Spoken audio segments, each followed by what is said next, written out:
Hey everybody, William Wallace here, William Wallace for America on my show and my platform where you can find me on Facebook and YouTube and a podcast, all your favorite podcast players. And today I've got another great interview for you about constitutional amendments. But after we talk about that constitutional amendment, we're going to go over a couple things I think you'll find very interesting, not just about this state representative, but about some things that she'll teach about the how bills get through and how they work and how they get to be a constitutional amendment. But before we do that, we're going to talk about the constitutional amendment. This is constitutional amendment number 6 that we're covering today. And today we're with the author of that bill, Representative Stephanie Hilferty, District 94. Stephanie, thank you so much for coming on today. Thank you for having me. I appreciate it. Yeah. Well, I want people to know about what they're voting on. You know, when you get to the voting booth and there's going to be this huge ballot, Yes. people are going to feel overwhelmed. Yeah. And I think it's important to talk to the authors of these bills Yeah. to really show what's going on with that. Well, I appreciate the opportunity. Thank you. Well, you've got amendment number 6. Yeah. So when people go to the voting booth and they see amendment number 6, what's going to be the name of it and what's the description? And then tell us about it. So there are 7 constitutional amendments on this ballot, and these are going to be, as it's referred to, down ballot. So towards the end of your ballot. So does that mean when people are tired from all the other choices they had to make, they get to the bottom, yes. they're like... So you'll have 7 constitutional amendments and then an additional ballot item, which is on sports wagering, which I'm sure you'll be. Oh. Yes. And so this is amendment number 6, and it's titled Freezing Assessment Levels is what it refers to. And what this refers to is the income limit where your assessment level is frozen for the purposes of property tax assessments. Okay. So right now, and what the language will say is it's increasing the income threshold from $50,000 to $100,000. And this mainly pertains to our seniors and veterans with service-related disabilities. So seniors 65 or older and veterans with service-related disabilities, and there are a couple of other segments to which this applies. And so what this will mean is right now, what it says in the language is $50,000. It's been adjusted for CPI, so it's actually right now at $77,030. So this is already in the Constitution, Correct. And it's already that range from 50 to 100,000 for adjusted by CPI. Mm-hmm. But what you're doing with your bill is basically saying our senior citizens need help now. Mm-hmm. Our military can use the help now, especially during these times of economic troubles and pandemic. Sure. I know it gets kind of an overused word, but you're basically saying let's just go ahead and jump it to the 100,000. What we see is, we have a lot of seniors that are either in dual income households or are working beyond 65. 65 had always been the traditional age of retirement, but now we see a lot of our seniors continuing on, whether that's uncertainty with the economy, and again, many dual income households. So what this would do is take it from the $77,030 that it currently is. So if you make under $77,030 right now, you can qualify to get your assessment level frozen. Oh, wow. If you make over that amount, you are not eligible for the freeze. So the assessor can come in and revalue your house at a higher amount. So this really targets, I don't want to say target, but it really goes to help, like you said, senior citizens, military people, and possibly even people who are in that lower income level that need the help now. So somebody that's making over $77,030 and under $100,000 is that's where. So this would set it to 100, and then in 2026 it would pick back up with the CPI increases. Okay, so it goes back to it's already in the Constitution. Correct. It basically, like I said, just kind of gives people the help they need. Yeah, it gives them right now. Again, because I think as we look at our seniors, they are coming into retirement and are looking to prepare to get some certainty on expenses. I think that's a huge thing that our seniors are looking at. Maybe at 65 they're not retired at that point, but they're in the very soon horizon. They're hoping to retire, and they're looking to prepare their finances to get their expenses in order, so that there's some certainty to those years. Gives a little bit more certainty now than having to wait to see what happens in the next couple of years while the constitutional amendment that's already in place has to make them wait till that gets to 100. It kind of gives them that jump now. Yes, I like that. It would increase it to 100,000. So what gave you the idea for this bill? How'd this come to be? So I represent Orleans and Jefferson parishes, and in Orleans Parish, parts of my district had recently been reassessed, especially along the lakefront. And so we had a lot of spikes in the assessment levels. And especially among the senior population, for some of those people, that was a really tough jump to see. Yeah, it's a big jump, right? It was a big jump. And it's not, I say the lakefront, that's where I represent. This also occurred, there were reassessments of, the Marigny and Bywater areas a couple of years ago. So we see this in other parts of Orleans Parish too, and in other parts of the state. But it was specifically born out of the experience of some parts of my district being reassessed, and hearing those, going to the town halls and the forums on this. People were very concerned. The good thing I hear about this is you're not only just thinking about your district, you're thinking about our state. Sure. And this constitutional amendment helps everybody in our state. Yeah, it's not Orleans specific. This is something that is going to help everybody that falls into those categories around our state. And it's one of those things, like to point out about our elected officials, that when people aren't paying attention, they see someone like you that's working hard for not only the people in your district, they can see what you're doing for the state, and they can see this as a way to help other people, in the state on that. So is a vote for it? I know you get into that voting booth, and especially on that down part of the ballot, by the time you're tired and beat up, drink lots of coffee before you go into the booth this time. Is a vote for it actually for it? A vote against it really for it? How does this work? Okay, so this one's pretty clear in that regard, because I know that's a very good point that you bring up. So if you're voting yes to it, you are voting to increase it to the 100,000. Okay. A vote no would be to retain it at the current level, which is the current income threshold, which is $77,030.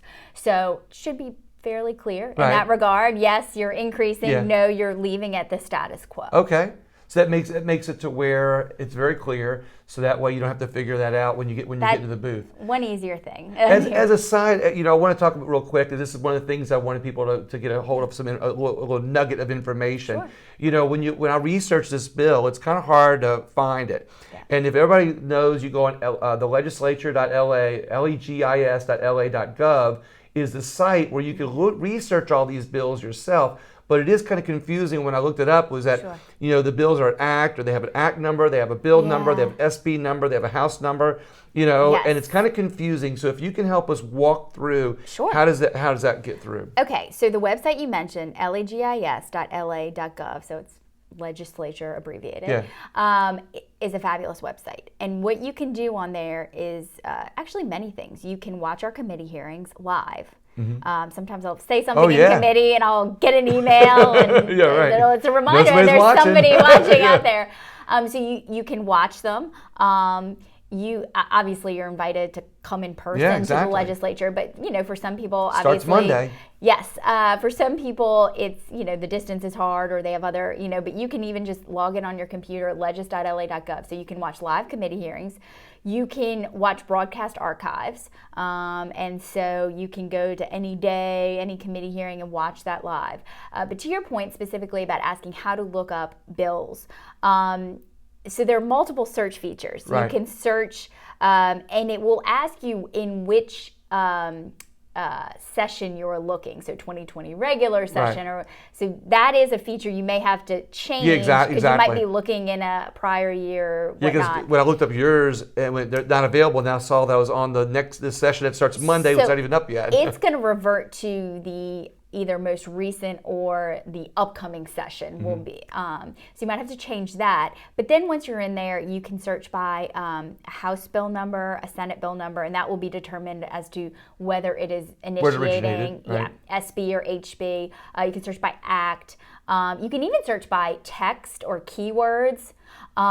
So maybe in this instance, you type in assessment, and you would get any bills that relate to assessment. And that's particularly helpful if you're just looking at a topic per se, like, okay, what are they doing as it relates to, and you can type in that topic. And so those are a couple. You can also search by author. So if you know the author, sometimes that's the easiest way maybe to get to it.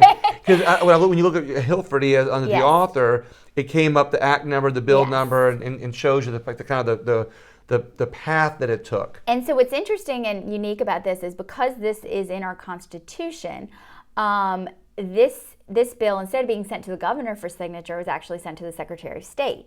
Sent to the Secretary of State because it's included on the ballot and will be decided by the voters in the upcoming election. And so that's kind of an interesting piece of this one. I love it. Yeah, this way you could go to the site, you can see how the bills are, and you can see lots of descriptions, and then you can even go to the committees and the hearings and watch the videos arguing for it or against it. But I want to ask you about yourself a little bit, because I want people in the video to know a little bit about you, about your district, and where exactly are the boundaries of your District 94? Sure. So I run from the London Canal, which is right at the edge of UNO's campus, to the Suburban Canal, which is at the edge of East Jefferson's campus. Oh, so wow. I joke that both institutions, cast a shadow, but are not in my district. And then, so I've got most of the lakefront I've got a large portion of lakefront of Orleans and Jefferson Parish. So that includes Lakeview neighborhood, Lake Vista, Lake Shore, Lake Terrace, Lake Wood, a lot of lakes in Orleans. All the confusing subdivisions, because some of Mid-City, all of City Park, and then when you cross the 17th Street Canal, I've got Bucktown and those neighborhoods as you head towards East Jefferson. So it's a great district, a lot of residential in my district, and some businesses, but a fabulous district. I live in one side, I work on the other side, so I drive it every day. Every day. I drive it every day. It's great. It's funny, I speak to a lot of representatives that drive around their district constantly, except the ones that have like 7 or 8 parishes, they say. It's very, so my district is 2 parishes, Orleans and Jefferson, and a portion of, so just a portion of Orleans and a portion of Jefferson. Why did you run for office?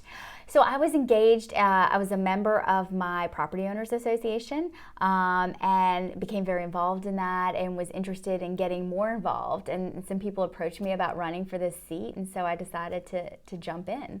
And that would have been 5 years ago. So you were already involved and had some people say, hey, look, we really like what you're doing. Yeah. Can you do this on a larger level? Yes. And obviously you're doing it on a larger level in your district, but you're also helping the rest of the people in the state or trying to help the rest of the people in the state with this constitutional amendment. So with this and many of the issues, I try to look at it from a statewide perspective, and that includes my interest in early education, expanding those opportunities. And really now, and something I'm looking into more closely, is how we educate our workforce, or in some instances, get adults additional education so that they can get some of the jobs that are available and move from what was a maybe a lower income hourly wage to we're blessed really in the state to have a lot of jobs that can be achieved with an associate's degree or certificate that actually pay very well. I love that idea. And so that's a way to get some of our adults who, when you talk to the community and technical college system, a lot of the adults that come into that system are actually, the average age is 27. So they've been out in the workforce, they've seen it, they have a family, they have kids, they've lived life, and they are looking at getting into a stronger position for themselves and for their family. And so I'd really like to explore the possibilities through the community and technical college system to get additional educational opportunities to those adults.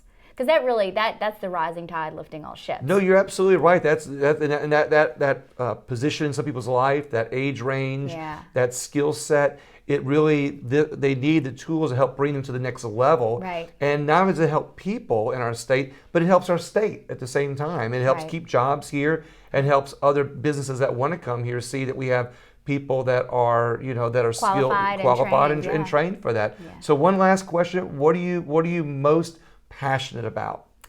So I think my passion really resides in education, and it goes from our youngest learners. I have a 2 and a 4-year-old, and so when I got in, I saw anyone that has kids knows they're sponges, and they are sucking up all of this information.